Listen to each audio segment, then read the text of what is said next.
In its 77 years of existence, the NBA has seen hundreds of stars rise to the top just to eventually become a shell of themselves later in their career. But with LeBron, this story has been different, because in year 21, he's averaging 25, 7, and 7, and there has never been another player in NBA history to even average 20 points per game after year 20. So how is he doing it? How is LeBron James still dominating after 21 years in the NBA? When he first came into the NBA, LeBron James quickly showcased he was a freak of nature athletically. Early on in his career, he had the ability to take off in an instant around the rim, and as he continued to develop in these early years, he only became more athletic. He had this uber athletic ability that allowed him to just skyrocket into the air in a second. This made for some incredible fast break dunks, where sometimes he looked like he was playing a video game on the court. But he kinda was, because if he got anywhere near the paint, he was a threat to take off for a dunk. If teams were even a second late to help on these drives, it was wraps for them. And keep in mind, this was in an era where the three-point shot was not as valued, so spacing wasn't as much of a factor on offense, and teams could afford to crowd the paint on drives without sacrificing too much. Yet despite this, he could still make defenses look silly by just rising up over the top of them. And this had a lot to do with his lightning quick first step, because due to how quickly he could rip past his defender, it allowed him to quickly accelerate and then transition this energy into takeoff. This made it really difficult for the defense to stay in front of him, because look at how crowded the lane is, yet the second the defender moves out the way, he takes one dribble and LeBron is skyrocketing into the air. This only carried into his Miami Heat days, where now he was surrounded by other stars, which made it even more difficult for the defenses to game plan around him. It was rumored that he put on a ton of muscle, weighing almost 270 pounds in Miami, yet he was still incredibly explosive, literally jumping over defenders for an alley-oop. He became a nightmare for defenses matching up against him, because he could literally fly down the court with super speed ability, but also at the same time muscle his way through defenses like no one was there. When he returned back to Cleveland, you can tell he wasn't quite as explosive as he once was, but this isn't saying much, because LeBron had superhuman athleticism, so even with a small decline, he was still throwing down incredible dunks. However, if you're going to play 21 years in the NBA, you are bound to see a decline at some point. LeBron doesn't quite have that same athleticism he once had, and sure, he's going to make some insane plays with the basketball, but look at drives like this, where as he attacks, he's taking off one and finishing a low to the ground scoop layup. Here off this rip, this play was at one point in time a rip baseline slam, but now he's staying low to the ground and finishing a soft touch reverse. And even on a drive down the lane, he opts to slow down and finish the outside the lane scoop layup over Nurkic. But back in 2018, when he faced Nurkic on a drive, it resulted in one of his greatest dunks ever. So if he no longer has the insane athleticism he once did, then why is he statistically showing almost no decline? Because if you look at LeBron's finishing numbers inside the restricted area, he is currently having the second best season finishing of his career. This has to do with his scoring tactics around the rim, which makes us take another rewind. Early on, LeBron was so athletic that he could get away with relying on his athleticism to make plays around the rim. But this could cause problems come playoff time. Because of what a threat LeBron was, teams will play heavy help on these drives and try and take away any advantage he had at the rim. In the playoffs, he would routinely face defenses like this that gave him zero room to operate inside, surrounding him with 4 different defenders to prevent him from taking off as he flew down the lane. This took away his usual tactics of him being able to walk back just to speed boost down the lane, because when this many defenders are crowding the paint, it makes it really difficult to drive under control. And while he would still dominate against defenses like this, it made it much more difficult for him to thrive. He was accustomed to trying to soar off one leg over the defense, but this can lead to out-of-control finishes when the defense is there to help. After a horrendous 2011 finals loss, it was rumored LeBron began working with Hakeem Olajuwon to develop his post game, and it's evident when we evaluate his play. LeBron found new ways to score inside with a developed post-up game. He can now beat the defense by slowing down and using his strength to score. These post-ups would have him playing in a much more under control fashion around the rim, where he backs his man down, then spins off while jumping off two to finish over the defense. This off two finishing we see in his post-ups translates to his drives to the basket, because now instead of trying to fly past everyone down the lane, he could attack under control, jumping off two, and using his strength to stay on balance while finishing through traffic. Now when he played against these same defenses, watch how he's under control on the spin move, and he can use his soft touch to finish the fall-away layup under control. Fast forward to his game today, and it's these same tactics that are allowing him to dominate inside, despite not being quite as athletic as he once was. LeBron will routinely go to the post to get easy buckets, where he can slow down, relying on his strength to maneuver by his man down low and finish inside. He can jump stop into his man on the drive, and then use some finesse with his ball fakes to finally turn around and hit the post fade over the defender. And these post-ups actually make it easier on LeBron, because when he slows down in the post, he's not using nearly as much energy and is instead relying on his strength to just slowly bully his way to the basket. Same thing goes for his drives. Just look at how he doesn't even need to speed up to get to the rim. He can instead just use his body and jump off two to finish under control. And he's got plenty of tricks up his sleeve, being able to slow down and shoot the fall-away floater over three defenders, or even slowing down in this post-up, then jumping off two to spin around the defender in the air for the layup. When he does speed up, it's always in a timely manner, where the lane seems to open up, so LeBron attacks the gap straight to the rim. Just watch how when the defense all turns to ball watch during this double team, LeBron decides it's the perfect moment to turn on the jets and fly down the court to get a dunk. He will even speed up to attack the gap off the screen just to hit the brakes, allowing the defender to fly by him as he gathers off two for the layup. It's this ability to slow down and hit touch shots in the paint that is allowing him to tie for his third most efficient season scoring in the paint outside the restricted area. Throughout his whole career, LeBron has dominated with the basketball in his hands. In his early years, he was basically running a one-man show, having almost 2/3 of all his shot attempts unassisted on in his first stint in Cleveland.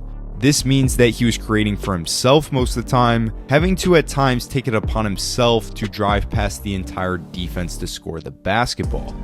Even when he went to Miami and was surrounded by other star players, still about 60% of all his shots were unassisted. LeBron has had to consistently lead teams himself, sometimes more than others, like in 2018 where almost 70% of all his shot attempts were unassisted. Yet when we look at LeBron today, for the first time in his career, he's creating for himself less than half the time. But when we look back, this is actually completely reasonable. LeBron has always been really good playing off ball, which is one of the reasons he has been able to dominate for so long. When he first got to Miami, one of the team's main struggles was that they didn't know how to play off one another. LeBron has been used to dominating with the ball in his hands in his Cleveland days, so when he got to Miami, he quickly had to learn to play off ball alongside Wade and Bosh, learning to time up backdoors perfectly to the basket, and knowing the perfect moment to time up a cut down the lane to attack the rim for a dunk. This has a lot to do with his high IQ for the game, because as LeBron has aged, he has been able to dominate by outsmarting opponents. He is really good at reading defenses, knowing that with no help under the rim and his defender pressed up on him, one quick backdoor cut will get him an easy pass for a layup. Same goes here, where he's setting the pin down, the defense switches, but it's when the defender jumps up to front LeBron that he instantly cuts to the rim knowing it will be open for the lob. And he makes plays like this all the time. Here it looks like he is just standing around after the pass, but look at the defense. With everyone playing way too high up, LeBron instantly cuts back door to get a dunk. And he's constantly watching the defense because when his defender turns his head, he knows he can cut right past him without him noticing and get an easy bucket from it. This has helped him to score as the roll man in the pick and roll. When he's the ball handler, he draws so much attention from the defense that allows him to pick apart the defenders to find open teammates. But now when he's the roll man, it makes it really difficult on the defense because they want to stop the ball handler, but this can leave LeBron an easy opportunity to roll to the rim. So LeBron will use this to his advantage, setting high ball screens, so now when his man has to help over to stop the drive, LeBron has all this space to roll to the basket. Take this play for example, the defender leaves him for just a second too long, allowing him to pop out for 3. So now a minute later they run the same side ball screen action, only this time the defender anticipates the pop out by playing up, so LeBron just backdoors it and gets a dunk.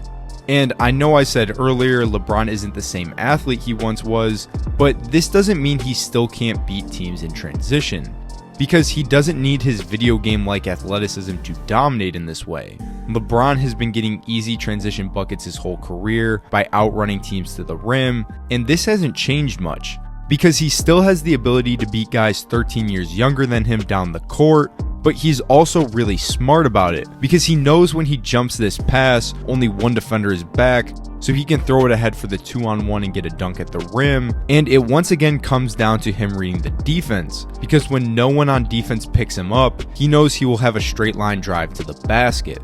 Even when there is a defender in the way, he can slow down and use his body to bully his way to the rim on these drives. When looking at his off-ball scoring, one of the biggest factors is his outside shooting. LeBron James is currently having one of the best three-point shooting years of his career, and this is due to the way he is getting these shots. Early on, LeBron never had the best shot from beyond the arc. In his first stint in Cleveland, he was consistently shooting in the low 30s from 3. With the way defenses would play him, they would play heavy help in the paint, basically trying to force him to settle for jumpers. But when he went to Miami, now surrounded by other stars, this strategy didn't work the same. In Miami, we saw a massive shift in the way he was getting shots from beyond the arc. In his last year in Cleveland, 65% of all his three-point attempts were unassisted. But just 3 years later in 2013, he shot a career-high 40% from 3, with now 55% of all his shot attempts being created for him. He was now able to get better looks on the perimeter when the defense helped on players like Wade driving to the rim, because now the defense had much more to worry about than just LeBron James on the court, which gave him more spot-up opportunities. And shots like this, where he can step right into the catch and shoot 3, are much higher quality, leading to better shooting percentages. When he went back to Cleveland, the percentage of his threes that were being assisted on decreased, which also led to a slight decrease in his percentage, because now once again he had to create for himself more often.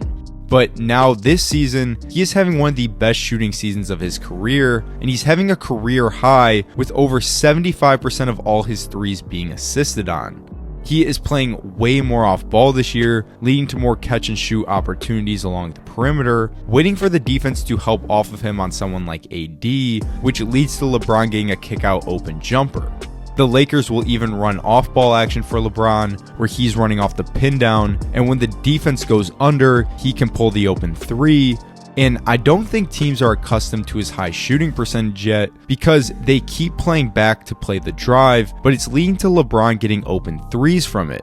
His overall attempts are lower compared to recent years, but this might be good because it means he's taking higher quality looks, leading to a better percentage. These open looks are due to teams fearing what he can do if they press up on him, but it's not always him scoring that the defenses fear. Sometimes it's his passing. LeBron James has always been a really good passer. Even in his younger days, he was making ridiculous passes on the court. But as he got older, he only became smarter with his decision making. LeBron has consistently averaged anywhere from 6 to 10 assists per game throughout his career, but the way he has gotten these assists has developed over time. In his early days, LeBron was such a threat to drive to the rim that defenses' attention would be on him at all times. His drives would cause entire defenses to be locked in on him, so LeBron could slip a pass right by all of them as he drove to the rim. Just look at how him holding the ball has the whole defense locked in on him, that they don't even realize he's about to whip a pass to a teammate cutting by all of them. And on this catch, everyone's heads instantly turns towards him, so LeBron slips the bounce pass to Anderson Varejao cutting to the basket. His ability to read defenses only continued to get better. Here in Miami, the defense is overhelping in the paint, so LeBron just skips a pass across the court to an open Ray Allen for 3. He played a lot more off-ball in Miami, so this impacted his passing too. Getting the ball in the post just to slip it right to Dwayne Wade on this cut to the basket, and he could get the pass off-ball to rip right down the lane just to draw the defense and swing it to the corner for a jumper. After leaving Miami, he became much more ball dominant again, where he's running the offense finding open teammates, and he was able to showcase his playmaking, dishing a behind the back pass off the screen and roll. This carried into his days with the Lakers, where he averaged 10 assists per game in 2020, starting at point guard for them, which allowed him to have much more control over the offense, where he could throw ridiculous across the court passes off of drives, and watch the defense on this off-ball screening action so that when they mess up, he can make the one-hand pass to get his team a layup. Today, he's been playing power forward instead of point guard, but he can still dice up defenses in this role. With AD on the court, it makes it really difficult to stop the Lakers on these drives, because when the defense focuses on LeBron, he can dump off a pass to Davis for a floater. This makes the LeBron AD pick and roll so lethal, because even when 3 defenders surround LeBron on these drives, it doesn't matter because LeBron can just toss it up in the air to Davis rolling to the rim. Even after 21 years in the NBA, look at how off the steal, he can push the pace in transition and dish it ahead to Cam Reddish for the dunk, but he doesn't always need to drive to draw the defense. Look at how he notices Cam Reddish cutting to the rim, so when he catches it and everyone's eyes turn towards him, he can pinpoint the pass right through the defense to get a dunk. Off this offensive rebound, look at how crowded the defense is under the rim, but instead of instantly making the pass out, he waits for Christian Woods to cut, forcing the help defender to pick him up, so now there would be no one to rotate out on the skip pass, which gets Prince an open shot. And look at how he's playing mind games with the defense. First shot faking, then pass faking, just to turn his head towards AD and then throw the no-look pass right past the defense. Even turning like he's going to shoot the fadeaway jumper just to relax the defense so he can dish out the pass in the air to the corner for 3. He might be almost 39 years old, but when you draw this level of attention from the defense, it allows LeBron to have complete control over the game with his passing. Because despite not being the athlete he once was, he's still making plays we don't even see 20-year-olds make. His athleticism is still insane for his age. He can literally outrun players over 10 years younger than him, but at the same time, he can slow the game down and conserve energy for when he needs to use it later in the game. He doesn't always need to be playing the fastest. Sometimes just his presence draws the whole defense's attention, so he can fire a pass right past all of them.